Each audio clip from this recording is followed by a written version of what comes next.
Hey guys, it's Jean-Claude, and if you watched the last video, we opened up a Call of the Archons box along with our AOAs so that we could compare two different decks, one from each set, see which one was the winner, and that was the deck I took the Chainbound. I just realized it's less than 1 week away from Vegas, and it's a triad event, and you need to have 3 different decks. I think I need some more decks open so we can have a better chance of doing well at this thing. So, you know what? Let's just open up 2 decks, one from each. Might even just do it up until the day of the tournament. And we will do the versus. Once again, you tell me at the end of the video which deck you think was better between Call of the Archons and Age of Ascension. We'll go through them a little bit quicker. I will slow down a little bit as far as showing each individual card. If you need time to read it, you can. But here we go. It's a green Archon, Sanctum, Untamed, and Mars. Okay, both Sanctum and Mars got big upgrades in AOA, so that deck could be pretty good.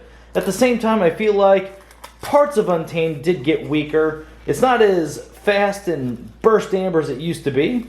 Oh, actually, let's show this one slow. Let's see. So it's an orange Archon. And we can't really show it slow anymore because, yeah, so Untamed, okay, so we'll have a nice comparison there. Dis and Mars. Okay, so just like the last video, 2 of the same houses are being shared. So this will be interesting to see. Let's check out the names here. Sword the Quickly Battle-Worn. That is an awesome name. And oh my gosh, look at that Archon. Oh, that is so cool. Oh, wow. Okay, symmetrical, which I'm always a big fan of. But this thing, I've never seen like wings span out that far. That is really cool. And then this one's name is Letharos of the Visor's Sepulture. Okay, I definitely like this Archon better. I like that name better as well. Let's go ahead and start with AOA, and let's see what we have. So for those of you that were wondering, I did take the Coda deck, because that was our last winner, to the Chainbound event. I went 3-1, which I think is a little surprising because the events out here in the St. Louis area, it is extremely competitive. There are so many good decks out there, good players.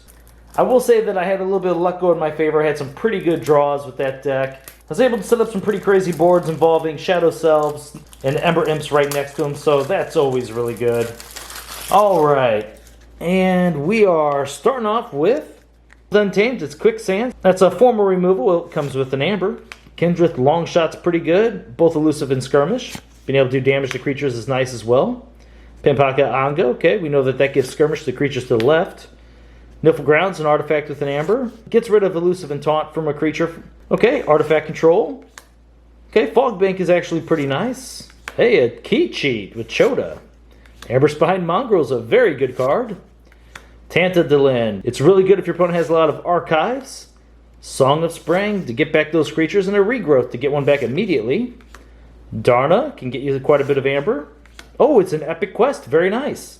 So you archive all your night creatures, and then you can sacrifice it on a turn where you play 7 or more Sanctum cards. Armageddon Cloak basically saves a creature. Remove the Armageddon Cloak instead. Sigil Brotherhood, being able to use friendly Sanctum creatures on a non-Sanctum turn is pretty amazing. The Grey Rider, that's good control, with a Smite. Another Smite. Sir Marrows, he affects your opponent's reaping. Shielded Justice to protect those creatures that are fighting. Protect the Weak to give a creature armor and taunt. Hallowed Shield. Once again, another protection for the creatures that are fighting. Bordan the Redeemed. Capture. Lion Botrom adds powers to its neighbors. Now we're on to Mars. Invasion Portal. It's a great card. It's an artifact. It acts like Sound the Horns in Brobnar, except it does it for Mars. Very cool. Red Planet Ray Gun can do some damage. We got a second one of those. Destroy them all. This is a really cool card. So many times you're hitting 2 to 3 of your opponent's cards. In this deck, we might actually hit an upgrade. Oh, there's another one. Still good. Containment Field. Containment Field, slow sort of removal. Not too big on this, but it's not too bad. Amber Conduction Unit. Okay. Slowing down our opponent's reaping again. Harvester, not too big on that card. Mindworm. It's okay if it can survive. Mind Warper, okay, a little bit of capture from their own side.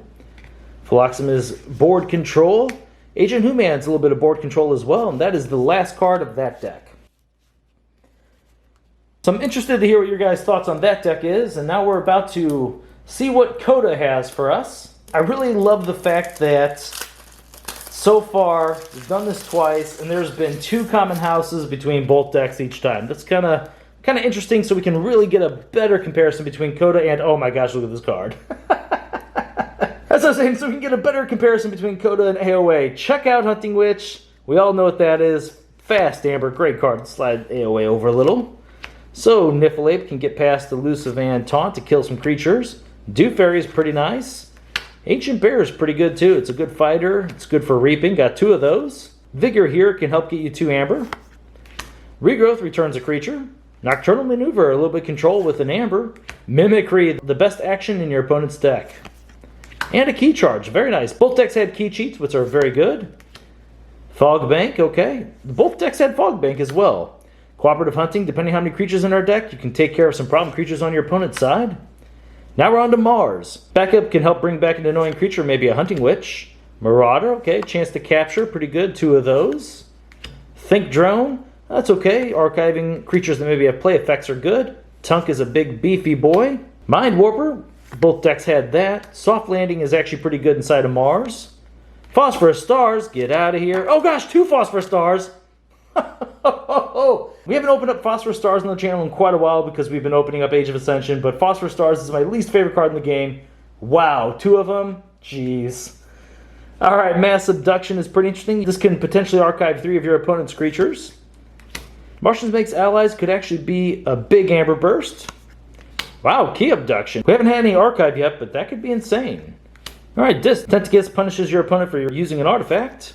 Succubus is great, lowering your opponent's hand size. Snudge is just an all-around great card. Reap, get an amber, return one of your opponent's cards to their hand. That's very good. Schuler being able to steal is excellent. A second Schuler. Ember Imp. Too bad we didn't have like a Yixlix Dominator to protect this thing. Dust Imp, get an amber when it's destroyed. Sacrificial Altar. So you purge a friendly human creature, and then you can play a creature from your discard pile. What do we have? Let's see. Hunting Witch is a human. I don't think there was too many... not going to find any more in Untamed, and there was definitely none in Mars. So we have 1 human creature in the whole deck. Ouch. At least you get an amber whenever you play it. Life Ward's pretty good. Get an amber whenever you play it. Prevent your opponents from playing creatures. Dominator Bobble. Mind Barb, discarding opponent's card from their hand and getting an amber. And Control of the Weak is a pretty powerful card. Making your opponent choose a certain house on their turn is good on so many levels. You can prevent your opponent from maybe using a key cheat or stealing from you. Alright guys, well I hope you like this format of kind of going through it a little bit quicker, showing off 2 different decks, letting you guys decide which one of these 2 decks is better. I guess what I'll do is I'll put a tally up right here on the screen so you guys can see who is currently winning the battle of Age of Ascension versus Call of the Archons. Alright guys, thanks for watching my videos, and I will see you next time.